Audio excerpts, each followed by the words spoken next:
হজরত দাউদ আলাইহিস সালাম ছিলেন একজন ন্যায়পরায়ণ বাদশাহ। পৃথিবীর 2/3 অংশ তারই রাজত্বের অন্তর্ভুক্ত ছিল। আল্লাহ তাআলা হজরত দাউদ আলাইহিস সালামকে অনেক অলৌকিক ক্ষমতা, বিপুল ধন সম্পদ এবং সুমধুর কণ্ঠ দান করেছিলেন।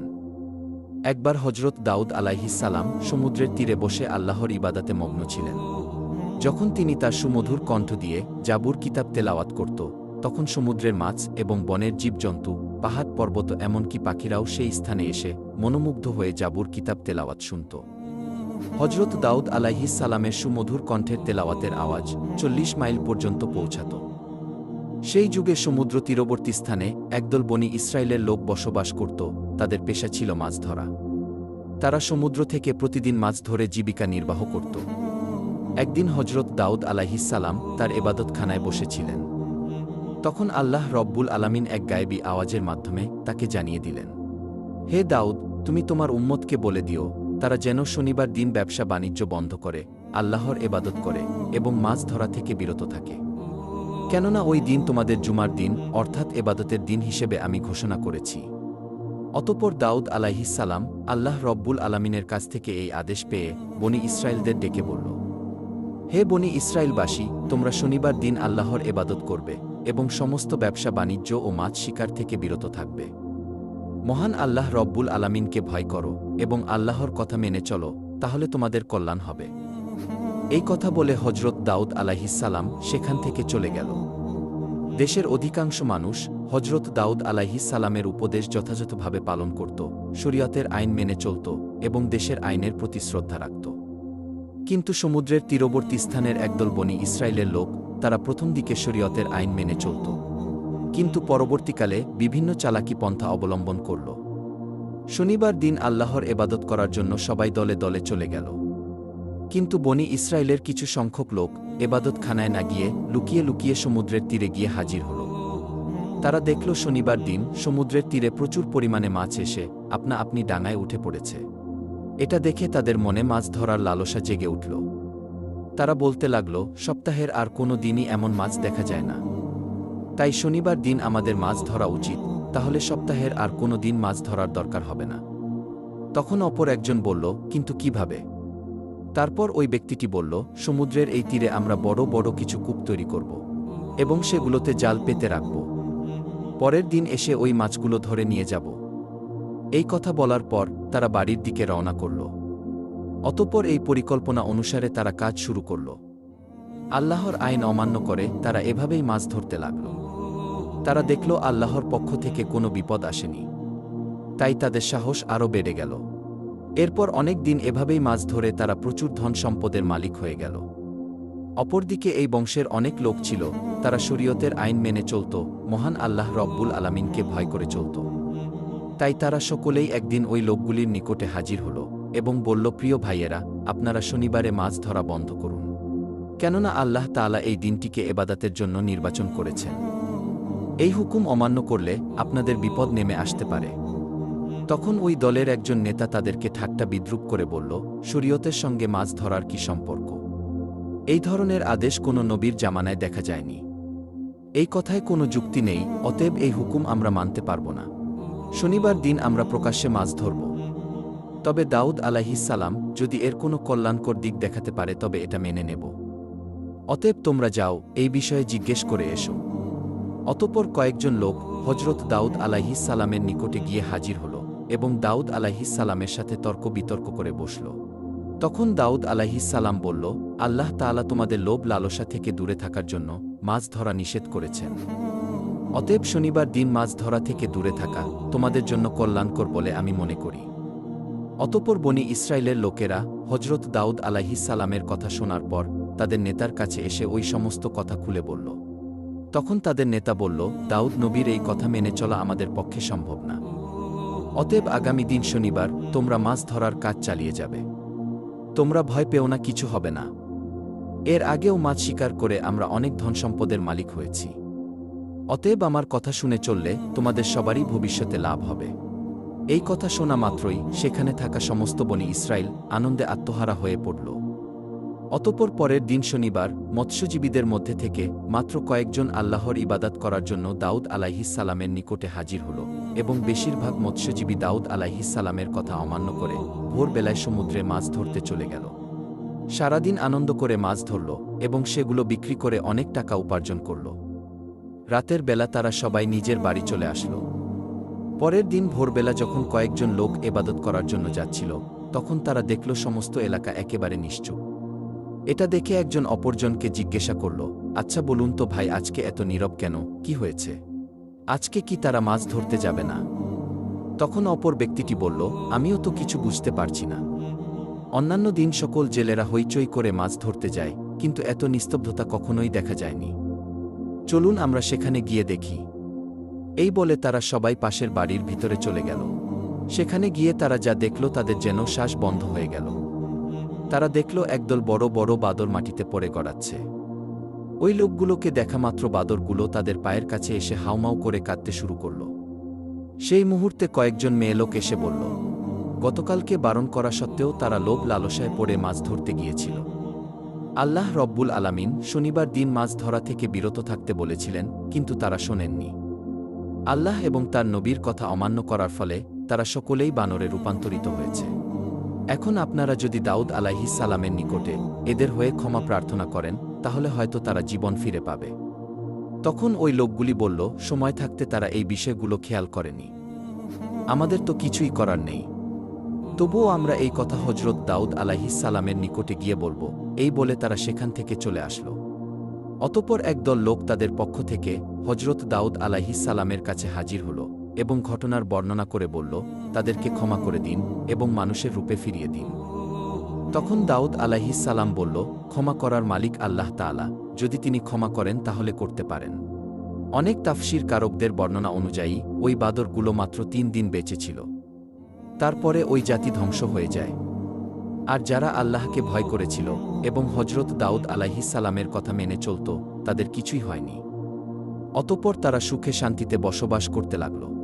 একদিন বনি ইসরায়েলের কয়েকজন লোক হজরত দাউদ আলাইহিস সালামের নিকটে হাজির হয়ে বলল, হে নবী, আমাদেরকে কিয়ামতের কিছু আলামত দেখান, যাতে আমাদের ঈমান আরও মজবুত হয়। তখন হজরত দাউদ আলাইহিস সালাম বলল, 4 দিন পর তোমরা মক্তবের সামনের ময়দানে এসো, তাহলে কিয়ামতের কিছু আলামত দেখতে পাবে। এই কথা বলে তাদেরকে বিদায় দিলেন। সেই যুগে বনি ইসরায়েলদের মধ্যে একজন ধনী ব্যক্তি ছিল। তার সম্পদের অভাব ছিল না। তার একটি শখের গরু ছিল। গরুটির চেহারা খুব সুন্দর ছিল। সব সময় গরুটিকে সোনা রূপা দিয়ে সাজিয়ে রাখত। যে কেউ দেখলে গরুটির থেকে চোখ ফেরাতে পারত না এবং গরুটিকে মাঠে মুক্তভাবে ছেড়ে দিত। সারাদিন মাঠে চড়ত এবং রাতের বেলা গরুটি এসে ওই ধনী ব্যক্তির বাড়িতে শুয়ে পড়ত। হঠাৎ একদিন ওই গরুটি নিখোঁজ হল। ওই ধনী ব্যক্তিটি তার গরুটিকে খোঁজার জন্য বিভিন্ন জায়গায় তার লোকদের পাঠিয়ে দিল। বিভিন্ন জায়গায় অনেক খোঁজাখুঁজি করেও গরুটিকে যখন খুঁজে পেল না, তখন লোকগুলি ফিরে এলো। তখন ধনী ব্যক্তিটি বলল, যে ব্যক্তি আমার এই গরুটিকে খুঁজে আনতে পারবে, তাকে 100 স্বর্ণমুদ্রা পুরস্কার দেওয়া হবে। এই ঘোষণা করার পর দেশের বিভিন্ন জায়গায় অনেক লোক গরুটিকে খোঁজার জন্য ব্যস্ত হয়ে পড়ল। সেই যুগে বনি ইসরায়েলদের মধ্যে অনেক নেককার এবং আল্লাহওয়ালা অনেক বুজুর্গ ছিল। তাদের মধ্যে একজন নেককার বুজুর্গ মহিলা ছিল। তিনি ছিলেন অত্যন্ত ধর্মপ্রাণ। দিনরাত আল্লাহর ইবাদাতে মগ্ন থাকত। ওই বুজুর্গ মহিলা এবং তার একমাত্র ছেলে জঙ্গলের মাঝে একটি ছোট্ট ঘর বানিয়ে বসবাস করত। তাদের ঘরের পাশ দিয়ে একটি পানির নহর প্রবাহিত হতো। যখন তাদের ক্ষুধা পেত, ওই নহরের কাছে গিয়ে পেট ভরে পানি পান করত, আর তাতেই তাদের ক্ষুধা নিবারণ হতো। কিছুদিন পর ওই বুজুর্গ মহিলার ছেলে পানির নহরের পাশে গিয়ে দেখল সেখানে কয়েকটি আনার গাছ জন্মেছে। এটা দেখে খুব খুশি হয়ে বাড়িতে ফিরে আসলো। কয়েকদিন পর আবারও ওই স্থানে গিয়ে দেখল আনার গাছে ফল ধরেছে। তখন ছেলেটি ফলগুলো নিয়ে বাড়িতে চলে আসলো এবং মা ও ছেলে দুজনেই পেট ভরে ফলগুলো ভক্ষণ করল। এভাবেই তারা নহরের পানি আর গাছের ফল খেয়ে তাদের দিন চলে যেত। বুজুর্গ মহিলা ও তার ছেলে অনেক বছর ওই গাছের ফল আর নহরের পানি পান করে এবং আল্লাহর ইবাদত করে অতিবাহিত করল। একদিন এই মহিলার ছেলে তার মাকে বলল, মা, আমরা এত বছর একই খাবার খাচ্ছি। এখন আমার ইচ্ছা হয় আমরা বাজার থেকে অন্য খাবার কিনে খাই। তখন তার মা বলল, তুমি টাকা কোথায় পাবে? ছেলেটি বলল, আনার গাছ থেকে কিছু আনার নিয়ে বাজারে যাব এবং সেগুলো বিক্রি করে যে টাকা পাব তা দিয়েই খাবার কিনে নিয়ে আসব। তখন তার মা বলল, শোনো বাবা, মহান আল্লাহ তাআলা সন্তুষ্ট হয়ে যে খাবার আমাদের দিচ্ছে তার উপর আমাদের খুশি থাকা উচিত। অতিরিক্ত কিছু চিন্তা করা আমাদের জন্য উচিত হবে না। আমাদের নতুন কোনো খাদ্যের দরকার নেই। মায়ের এমন কথা শুনে ছেলেটি সন্তুষ্ট হল না, বারে বারে একই কথা বলতেছে। তখন তার মা বিরক্ত হয়ে বলল, তোমার যা ইচ্ছা তাই করো। অতঃপর পরের দিন ওই মহিলার ছেলে আনার গাছ থেকে কিছু ফল নিয়ে বাজারে গেল। ফলগুলো বিক্রি করে যে টাকা পেল সেটা দিয়েই অনেক খাবার কিনে বাড়িতে ফিরে আসলো। তার মা খাবারগুলো দেখে কোনো খাবারই ভক্ষণ করল না। ছেলেটি বলল, শোনো মা, তুমি যদি কোনো কিছু না খাও তাহলে আমিও খাবো না। তখন বাধ্য হয়ে তার মা কিছু খাবার ভক্ষণ করল। অতঃপর এভাবেই সেদিন অতিবাহিত হল। পরের দিন সকালবেলা ওই বুজুর্গ মহিলার ছেলে আনার গাছের সামনে গিয়ে দেখল আনার গাছে কোনো ফল ধরেনি। এটা দেখে ছেলেটি হতাশ হয়ে বাড়িতে ফিরে আসলো এবং তার মাকে বলল, মা, হঠাৎ করে আজকে থেকে দেখছি আনার গাছে কোনো ফল ধরেনি। ছেলের এমন কথা শুনে তার মা আর কিছুই বলল না। অতঃপর এভাবেই 3 দিন অতিবাহিত হয়ে গেল, কিন্তু গাছে কোনো ফল এলো না। অবশেষে তারা খুবই ক্ষুধার্ত হয়ে পড়ল। অতঃপর মা ও ছেলে দুশ্চিন্তায় এদিক ওদিক ঘোরাঘুরি করতে লাগল। এমন একটি সময় তারা দেখল একটি সুন্দর স্বাস্থ্যবান গরু তাদের বাড়ির সামনে দাঁড়িয়ে আছে। এটা দেখে মা ও ছেলে তাড়াতাড়ি তাদের বাড়ির সামনে আসলো। আল্লাহর হুকুমে তখন গরুটি কথা বলতে শুরু করল। গরুটি বলতে লাগল, আপনারা আমাকে জবাই করে আমার গোশত ভক্ষণ করুন। আল্লাহ তাআলা আমার গোশত আপনাদের জন্য হালাল করেছেন। অতএব হালাল গোশত খেতে আপনাদের আপত্তি থাকা উচিত নয়। গরুর মুখে এমন কথা শুনে মা ও ছেলেটি খুবই দুশ্চিন্তায় পড়ে গেল। তখন ওই বুজুর্গ মহিলা বলল, জানি না এই গরুটি কার, কোথা থেকে আসলো, আর এই গরুর গোশত খেয়ে আমরা কোন বিপদে না পড়ি। তখন ছেলেটি বলল, গরু নিজেই বলছে সে আমাদের জন্য হালাল। অতএব কোনো অপরাধ হলে তা হবে গরুর, আমাদের হবে না। মা, এই গরুটি জবাই করে আমরা গোশত খেয়ে ক্ষুধা নিবারণ করি, এসবই আল্লাহর ইচ্ছা। আল্লাহ তাআলা এই ফল বন্ধ করে হয়তো আমাদের জন্য এই গরুটি পাঠিয়ে দিয়েছে। বুজুর্গ মহিলাটি ছেলের কথায় শেষ পর্যন্ত রাজি হয়ে গেল। অতঃপর গরুটি জবাই করার জন্য যখন গরুটির কাছে এলো, গরুটি তার ঘাড় মাটির সাথে মিশিয়ে দিল। তখন ছেলেটি একাই গরুটিকে জবাই করল। অতঃপর সমস্ত কাজ সম্পন্ন করল। অবশেষে গরুর গোশতগুলো কাবাব করে তারা ভক্ষণ করল এবং কিছুটা পরের দিনের জন্য রেখে দিল। এদিকে বনি ইসরায়েলের সেই ধনী ব্যক্তিটি একজন মহিলাকে তার গরু খোঁজার জন্য বাড়ি বাড়ি গিয়ে তল্লাশি করার জন্য নির্দেশ দিল। অতঃপর সেই মহিলাটি গরু খুঁজতে খুঁজতে জঙ্গলের মাঝে নির্জন এলাকায় ওই বুজুর্গ মহিলার বাড়ির সামনে এসে দেখল একটি গরুর চামড়া এবং জরাজীর্ণ হাড্ডি সেখানে পড়ে রয়েছে। এটা দেখে সে অনেকটাই আশাবাদী হল। অতঃপর মহিলাটি দেরি না করে তাদের বাড়ির ভিতরে গিয়ে দেখল বুজুর্গ মহিলা এবং তার ছেলে গরুর মাংসের কাবাব খাচ্ছে। এটা দেখে ওই মহিলাটি বলল, আমি খুবই ক্ষুধার্ত, আপনারা আমাকে কিছু কাবাব খেতে দিন। এটা শুনে বুজুর্গ মহিলা ওই মহিলাকে কিছু খাবার খেতে দিল। তখন ওই মহিলাটি বলল, বাহ, খুবই সুস্বাদু এই কাবাব খেতে, আমি কিছু বাড়ি নিয়ে যাব, বাড়ি গিয়ে মজা করে খাব। এই বলে তিনি সেখান থেকে চলে আসল। অতঃপর ওই মহিলাটি বাড়ি না গিয়ে সোজা ওই ধনী ব্যক্তির নিকটে উপস্থিত হল এবং বলল, হুজুর, আপনি যে গরুটি খুঁজছেন আমি তার সন্ধান নিয়ে এসেছি। এখন আপনি আমার প্রাপ্য টাকা দিয়ে দিন। তখন ধনী ব্যক্তিটি তার প্রাপ্য টাকা দিয়ে বলল, কোথায় আমার সেই শখের গরু? তখন মহিলাটি বলল, আপনার গরু জীবিত নেই, তবে যারা নিয়েছে তাদের সন্ধান দিতে পারি। ধনী ব্যক্তি বলল, তুমি বলো কারা সেই লোক? তখন মহিলাটি বলল, এই জঙ্গলের নির্জন এলাকায় একজন বৃদ্ধা এবং তার ছেলে একটি ছোট্ট ঘর বানিয়ে থাকে এবং সেখানে ইবাদতের নামে মিথ্যা মিথ্যা ভান করে চুরি ডাকাতি করে। আপনার গরুটিকে তারা জবেহ করে কাবাব করে খেয়ে ফেলেছে। গরুর চামড়া এবং হাড় এখনও বাইরে পড়ে আছে, এই দেখুন তার প্রমাণ। আপনি এখনই আপনার লোক পাঠিয়ে তাদেরকে বন্দী করুন। অতঃপর ধনী ব্যক্তিটি দেরি না করে হজরত দাউদ আলাইহিস সালামের নিকটে হাজির হল এবং সম্পূর্ণ ঘটনা খুলে বলল। তখন হজরত দাউদ আলাইহিস সালাম তার লোকদের হুকুম করল, তোমরা যাও ওই বৃদ্ধা এবং তার ছেলেকে এখানে ধরে নিয়ে আসো। কিছুক্ষণ পর হজরত দাউদ আলাইহিস সালাম যখন এবাদতখানায় ছিলেন, তখন হঠাৎ হজরত জিব্রাইল আলাইহিস সালাম আগমন করলেন এবং বললেন, হে আল্লাহর খলিফা হজরত দাউদ আলাইহিস সালাম, আপনার নিকটে বনি ইসরায়েলের ধনী ব্যক্তি যে অভিযোগ করেছে সেটা বিশাল এক রহস্য। এই ধনী ব্যক্তি একসময় ওই বৃদ্ধার স্বামীর চাকর ছিল। বৃদ্ধার স্বামী একসময় বিশাল বড় ব্যবসায়ী ছিল। একদিন ওই বৃদ্ধার স্বামী এই ধনী ব্যক্তিকে নিয়ে ব্যবসার উদ্দেশ্যে সিরিয়া সফর করেন। অনেক পথ অতিক্রম করার পর তারা ক্লান্ত হয়ে পড়েছিল, তাই একটি নির্জন জায়গায় বিশ্রাম করছিল। তখন তার মাথায় খারাপ চিন্তা আসে এবং ওই বৃদ্ধার স্বামীকে ঘুমান্ত অবস্থায় হত্যা করে, আর সমস্ত ছাগলসহ আরও মালামালগুলো নিয়ে মিশরে চলে যায়। সেখানে সমস্ত কিছু বিক্রি করে শুধুমাত্র এই গরুটি ছাড়া, যার ফলে বিশাল অর্থের মালিক হয়ে যায়। দেশে ফিরে খুব অল্প সময়ে মিথ্যা প্রচার করে সমাজের একটি ধনী ব্যক্তিতে পরিণত হয়। এখন যে গরুটি বৃদ্ধা এবং তার ছেলে জবাই করে খেয়ে ফেলেছে সেটি ওই বৃদ্ধার স্বামীর গরু ছিল। আর এখন ওই ধনী ব্যক্তির যে বিপুল ধনসম্পদ আছে সেগুলো ওই বৃদ্ধার স্বামীর অর্জন করা হালাল সম্পদ। অতএব এই ঘটনাকে সম্মুখে রেখে আপনি ন্যায় বিচার করবেন।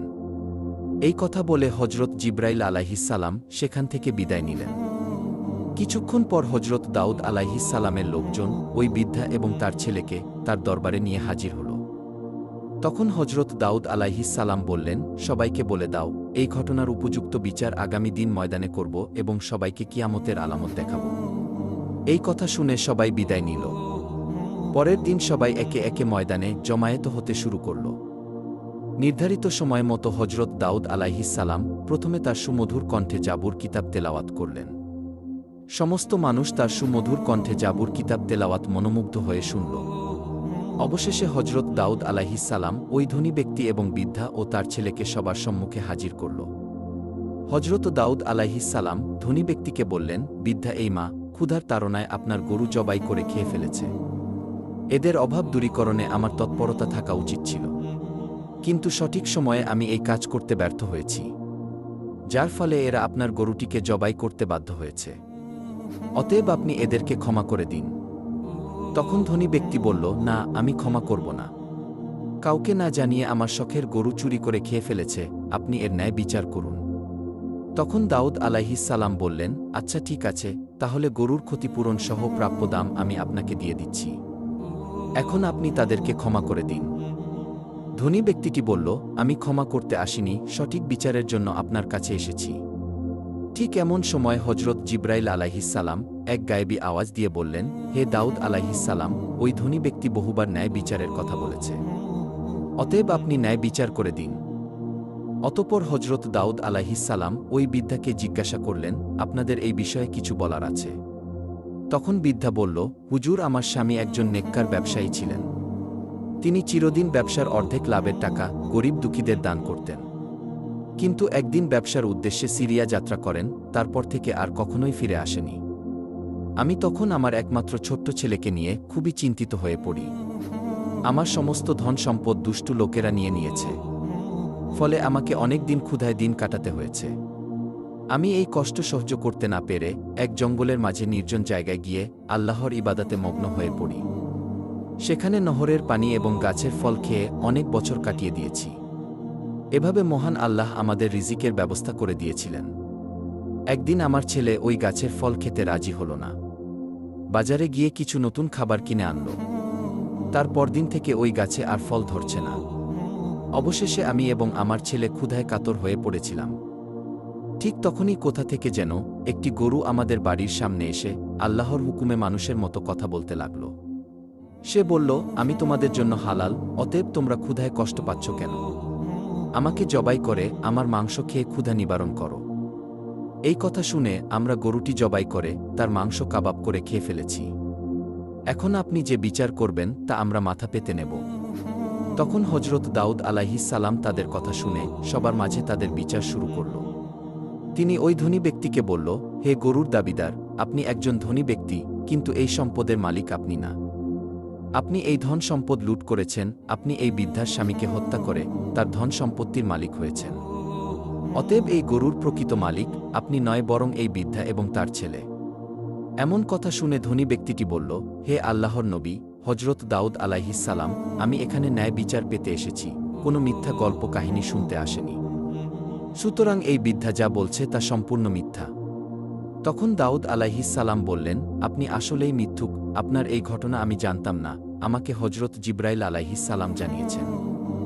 অতঃপর দাউদ আলাইহিসসালাম বললেন, এখানে যে অপরাধী তার হাত পা এবং সমস্ত অঙ্গ প্রত্যঙ্গ সঠিক সাক্ষী দাও। এই কথা বলার সাথে সাথে ওই ধনী ব্যক্তির জবান বন্ধ হয়ে গেল। সঙ্গে সঙ্গে ধনী ব্যক্তির হাত সাক্ষ্য দিতে লাগল, হুজুর আপনার কথাই সত্যি, আমি ছুরি দিয়ে আমার মালিকের গলা কেটে হত্যা করেছি। অতঃপর সমস্ত ধন সম্পদ বিক্রি করে তা থেকে প্রচুর টাকার মালিক হয়েছি। এভাবেই সমস্ত অঙ্গ প্রত্যঙ্গ একে একে সাক্ষী দিতে লাগল। তখন হজরত দাউদ আলাইহিসসালাম বললেন, এই ধনী ব্যক্তির ধন সম্পদ এবং সব কিছুই এই বৃদ্ধা এবং তার ছেলেকে দিয়ে দাও এবং ওই ধনী ব্যক্তিকে কতল করে ফেল। সাথে সাথে এই ঘোষণা কার্যকর করা হল। অতঃপর বৃদ্ধা এবং তার ছেলে ময়দানে সিজদায় অবনত হয়ে পড়ল। তখন সমগ্র বনি ইসরায়েলের মানুষ এটা দেখে হতভাগ হয়ে গেল। এরপর দাউদ আলাইহিসসালাম বললেন, আজকের দিনের এই ঘটনা তোমাদের জন্য কিয়ামতের নিদর্শন। পৃথিবীতে যে যাই করুক না কেন, কিয়ামতের দিনে তোমাদের প্রত্যেকের অঙ্গ প্রত্যঙ্গ হবে আসল সাক্ষী। অতএব কিয়ামতের কঠিনতম দিনে উদ্ধারের জন্য শরিয়াত পালনে অঙ্গীকারবদ্ধ হও এবং এটাই হবে তোমাদের জন্য উত্তম। এই ঘটনা থেকে আমরা এই শিক্ষা নিতে পারি, মহান আল্লাহ রব্বুল আলামিন পবিত্র কোরআনে যে সব কাজগুলো বর্জন করতে বলেছেন সেগুলো বর্জন করব এবং সঠিক পথে চলব। আল্লাহ তাআলা যেন আমাদেরকে প্রিয় নবীর দেখানো পথে এবং পবিত্র কুরআনের নির্দেশ অনুসারে চলার তৌফিক দান করে।